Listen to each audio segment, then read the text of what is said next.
to me, the inner prompting of what would lead us to treat someone the way that we want to be treated is anchored in the word mercy, I would say.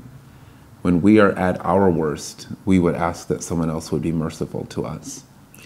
We sometimes construct these artificial categories of who is the poorest or the least among us or those sort of things.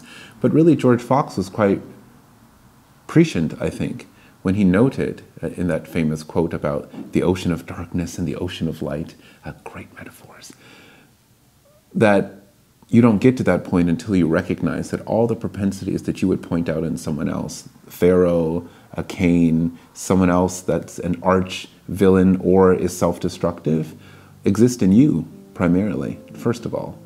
And when you come to that understanding, you are not ministering to someone who is categorically different than you. You are caring for yourself in a way that you either have been or at some point in time will be, because those same propensities are in you.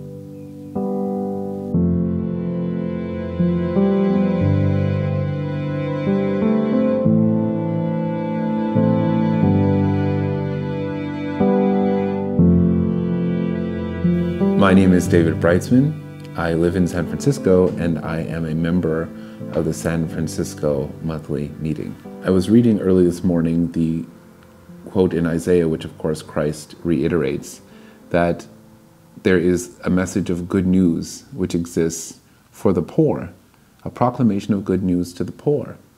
And insofar as, in other ways, we respond to what is the needs of people when they present themselves to us in any condition that is in need, we are responding to that of Christ in them, whether it's in material poverty or poverty of understanding or poverty of self-care.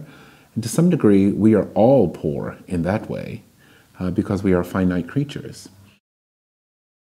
The San Francisco Monthly Meeting House, of which I am a member, is located in an environment that is right at the precipice of where two very distinct socioeconomic populations meet, one of which is known as the Tenderloin, is one of the poorest in the city. And if you look at crime indices or other indices that are reported, at least, by the police, that is a hot red bed of activity, and the rest of the city is the lush eco-green. Here, right across Market Street, on 9th, we encounter what is the spillover from that otherwise very tightly clustered hotbed of activity. That can take many forms, whether it's people that are sleeping outside of the meeting house, whether it's the young homies that are outside engaged in colorful transactions because as undocumented persons, there's no other way to earn an income. Or it can take the shape of people who are mumbling to themselves, clearly mentally distressed and in need of care, but the city of San Francisco has, to some degree, systematically eliminated all the places that would care for them. So they're just left to their own devices and wander out in public. That can be difficult, particularly on first days, because the meeting house, as it should be, is open. And so there are some challenges with what you do depending on who presents itself. But I have found that even what seems to be the greatest calamity in our city affords friends the ability to be obedient to how they are called to respond to the personal needs in persons, whether that means just letting someone sleep in the lobby during worship, as inconspicuous as that might seem. It's sometimes the greatest form of hospitality that we can give. So in that way, I think we're both challenged in this particular area in San Francisco, and we can show up to our neighbors and learn something from them in the best of all cases. Christ approaches us in the face of other people. I believe that quite strongly. Sometimes the needs are slightly more, but humans are always bickering and fighting and catty and self-willed and self-interested. That's always true. So what I prefer, interestingly enough, and I have found in the blessing of working with people who are more visibly distressed, I would put it that way, is that there's a greater sense of honesty. They don't lie. They're not trying to deceive you. They're not trying to put on airs and make you believe something about them that isn't true. They will tell you, I just used. I've had a horrible night. I didn't sleep. I just had intimate relations with someone I don't know. I'm self-destructive. I'm hurting myself. Who's going to tell you that in a board meeting? Nobody. That's it.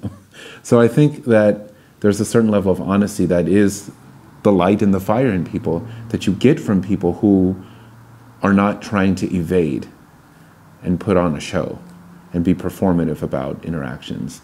So that it's not so much that there's a blessing, let's say, from that interaction alone, but if you internalize that and use that as we're trying to be publishers of truth, that fire can be quite useful and necessary on some level for a monthly meeting to stay vital.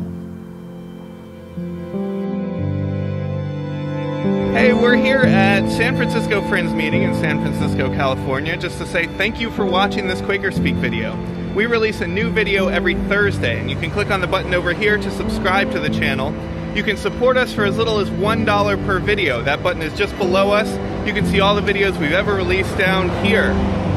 Thanks again for watching, and happy Thursday! Have a great Thursday!